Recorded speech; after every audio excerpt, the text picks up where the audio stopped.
مرنے کے بعد آپ جانتے ہیں کہ سب سے پہلے قبر میں کیا ہوتا ہے میرے عزیز؟ مفتی سلمان اظہری صاحب نے کیا پیغام دیا ہے کہ مرنے کے بعد جب میت کو قبر میں اتار دیا جاتا ہے اس کے بعد میں میت کے ساتھ میں کیا کیا ہوتا ہے میرے عزیز؟ ایک دن اس دنیا سے جانا ہے، لیکن جانے سے پہلے ہمیں اس چیز کی تیاری بھی کرنی چاہیے۔ اللہ ہم تم سب کو نیک اعمال کرنے کی توفیق عطا فرمائے، آمین کہہ دیں۔ پتہ نہیں آپ میں سے کون کتنا نیک ہے جس کی آمین اللہ کی بارگاہ میں قبول ہو جائے۔ اللہ تمام برے کاموں سے ہمیں تم سب کو محفوظ رکھے، آمین یا رب العالمین۔ چلیے ایک نظر ادھر بھی ڈال لیجیے کہ مرنے کے بعد مردے کے ساتھ میں کیا کیا ہوتا ہے۔ ہمارے اس یوٹیوب اور فیس بک فیملی کا حصہ بن جائیے تاکہ ہمیشہ آپ کو اچھے اور سچے پیغام ملتے رہیں۔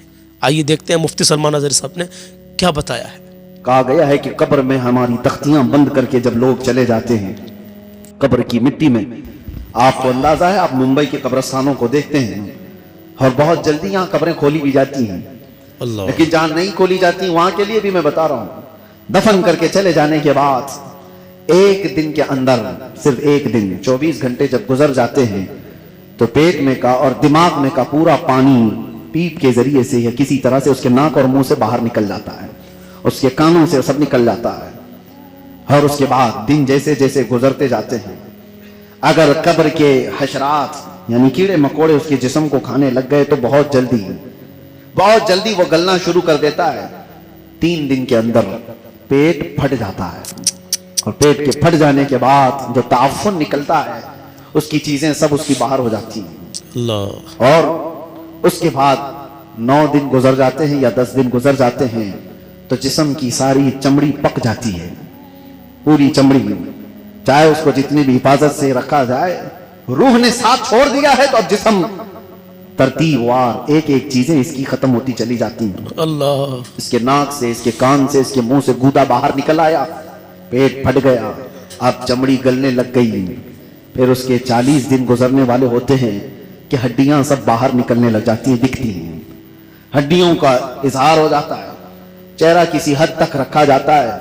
کہا گیا کہ مہینہ گزر جاتا ہے تو کہ اس کی آنکھوں کی پتلیاں بھی باہر نکل جاتی ہیں، اللہ، مہینہ 2 مہینہ گزرتا ہے کہ اس کے بعد پھر جسم کے اندر جتنی نرم چیزیں تھی سب نکل جاتی ہیں، پھر ڈھانچہ باقی رہ جاتا ہے، اور ڈھانچہ، ہڈیاں بھی اپنے آپ میں ٹوٹنے لگ جاتی ہیں، اس کے پیروں کی ہڈیاں اس کے کمر سے الگ ہو جاتی ہیں، اس کے گھٹنے سے اس کے ران کی ہڈیاں الگ، اس کے بازوؤں کی ہڈیاں الگ۔ اسی لیے 6 مہینے سال بھر کے بعد جب آپ قبر کو دوبارہ کھود رہے ہوتے ہیں تو پورا ڈھانچہ کسی کو نہیں ملتا، کسی کی گھٹنے کی ہڈی، کسی کے سر کی کھوپڑی اور کسی کے پیر کی ہڈی، یہی سب چیزیں ملتی ہیں، جسم سب چھوڑ چکا ہوتا ہے۔ یہ وہی جسم ہے جس کو ہم گھنٹوں آئینے کے سامنے سجا رہے ہوتے ہیں، یہ وہی جسم ہے جس کے اوپر ہم اپنی محنت خرچ کر رہے ہیں، چاہے وہ جیم میں جا کر، میں نہیں کہتا کہ فٹ نہیں رہنا چاہیے، فٹ رہنا چاہیے، لیکن یہ نہیں ہے کہ کل محنت ہم اپنے جسم پر لگائیں اور روح کا خیال بھی نہیں کیا کریں، جی، روح کا خیال ہی نہیں کیا تو یہ جسم جس وقت ساتھ چھوڑ دیتا ہے تو میرے عزیزوں بہت برا حشر ہو جاتا ہے۔ مولا علی کرم اللہ وجہہ الکریم ایک بار قبرستان تشریف لے گئے، قبروں کو سلام کیا، السلام علیکم یا اہل القبور، اور اس کے بعد وہ مولا کائنات ہیں، قبر والوں سے یوں کہتے ہیں کیف احوالکم یا اہل القبور، اے قبروں والے تمہارے حالتیں کیا ہیں؟ سعید ابن مسیب حضرت علی کے ساتھ تھے، حضرت علی رضی اللہ تعالیٰ عنہ کے شاگرد، مدینے کے مشہور تابعی سعید ابن مسیب کہتے ہیں میں مولا علی کو دیکھ رہا تھا، وہ قبر والوں سے پوچھ رہے ہیں، تھوڑی ہی دیر کے بعد آپ کی آنکھوں سے موٹے موٹے آنسوؤں کے قطرات نکلنے لگے اور ہزاروں قطار آپ رونے لگے۔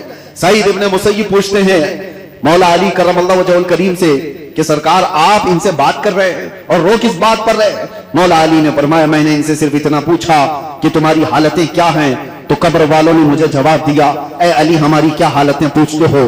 اس چہرے کو رب تبارک و تعالیٰ نے بچھوؤں کی غذا بنا دیا ہے جس کو ہم سجایا کرتے تھے، ان بالوں کو جن میں ہم کنگا کرتے تھے پیپ نکل آیا ہے، کیڑے کھینچ رہے ہیں، ہماری ان آنکھوں کو آج خیرہ کر دیا گیا ہے، ان آنکھوں کو سیاہ کر دیا گیا ہے، ہمارے وہ بازو جس پر ہمیں بڑا ناز تھا ہم آج ہلا بھی نہیں پاتے اور ان کو بڑی مضبوطی کے ساتھ توڑ دیا گیا ہے، ختم کر دیا گیا ہے۔ حضرت علی کرم اللہ وجہہ الکریم سعید ابن مسیب سے کہتے ہیں قبروں والوں کے یہ جواب سن کر بتاؤ کیا میں مسکرا سکتا ہوں، کیا میں ہنس سکتا ہوں؟ تو پھر اللہ کا خوف ہے کہ میں زارو قطار رو پڑا۔ میرے عزیزو ہم سب بھی اسی منزل کے راہی ہیں، ہم بھی اسی آخری مکان کے مسافر ہیں جہاں ہم سب کے ساتھ یہ ہونا ہے۔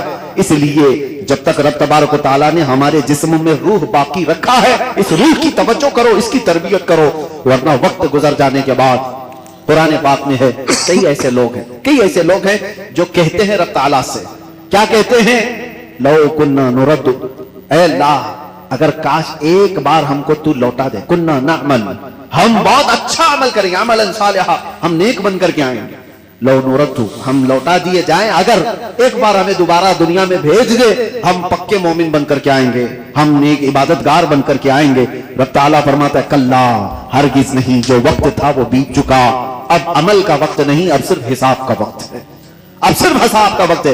اسی لیے عربی میں ایک مقولہ میں پڑھتا تھا اپنے طالب علمی کے زمانے میں نے تو اپنے سرانے پر اس کو لگایا ہوا تھا, حاسبو قبل ان تحاسبو, اپنا حساب پہلے پورا کر لو اس سے پہلے کہ تمہارا حساب لیا جائے, اپنا کیلکولیشن پورا کریکٹ کر کے رکھ لو کہ اس سے پہلے کہ تمہارا حساب لیا جائے. عزیزان گرامی, آج ہماری زندگیاں ایسی ہیں, ہم انکم ٹیکس کے ڈر سے تو اپنا حساب پورا صحیح کرنے کی کوشش تو کرتے ہیں, سی اے کو دے دیا, اس کو دے دیا, سب سے پوچھ تاچھ کر کے کہ کہیں کوئی لوپ ہولز نہ رہ جائے تاکہ ہم پکڑ میں نہ آئیں. بینکوں کے معاملات صحیح کر رہے ہیں کہ کہیں ہم ای ڈی کے چھاپے میں نہ آ جائیں, انکم ٹیکس کے چھاپے میں نہ آ جائیں. یہ زیادہ سے زیادہ تمہیں کیا کر سکتے ہیں, زندگی میں ہی تو سزا دے سکتے ہیں, لیکن ان کو چھپا بھی سکتے ہو اپنے معاملات. سی اے تمہیں چھوٹے راستے بھی بتاتا ہے اور الگ شارٹ راستے بھی بتاتا ہے, لیکن اس رب العالمین کی بارگاہ میں تم کوئی ہیلا بہانہ نہیں کر سکتے. یعلم خائنۃ الاعین وما تخفی الصدور, وہ تمہاری آنکھوں کی خیانت کو بھی دیکھ رہا ہے اور دل میں چھپے ہوئے حالات کو بھی دیکھ رہا ہے. اس کے دربار میں کیا چھپا سکتے ہو. اور جو فرشتے تمہیں قبر میں پوچھنے آئیں گے وہ رشوت بھی نہیں لیتے ہیں, وہ کسی کے بارے میں سفارش کو قبول بھی نہیں کرتے.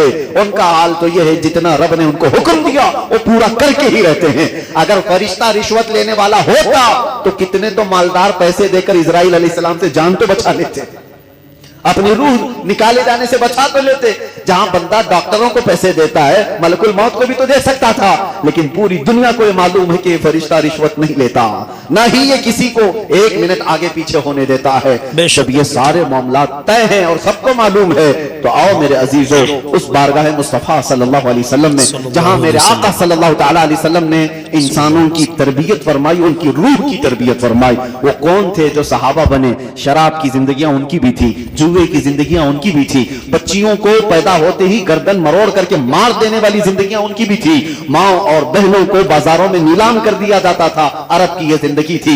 لیکن ایک عرب نے آدمی کا بول بالا کر دیا, خاک کے ذروں کو ہمدوش سریا کر دیا. خود نہ تھے جو راہ پر اوروں کے ہادی بن گئے, کیا نظر تھی جس نے مردوں کو مسیحا کر دیا. سبحان اللہ, کیا نظر تھی جس نے مردوں کو زندہ کر دیا. میرے آقا علیہ الصلوۃ والسلام پر قربان جاؤں میرے عزیزوں, آپ کا بہت شکریہ, دل کی گہرائیوں سے شکریہ کہ آپ نے مجھے اور مفتی سلمان اظہری صاحب کے اس بیان کو آخر تک رکے رہے اور سنا آپ نے.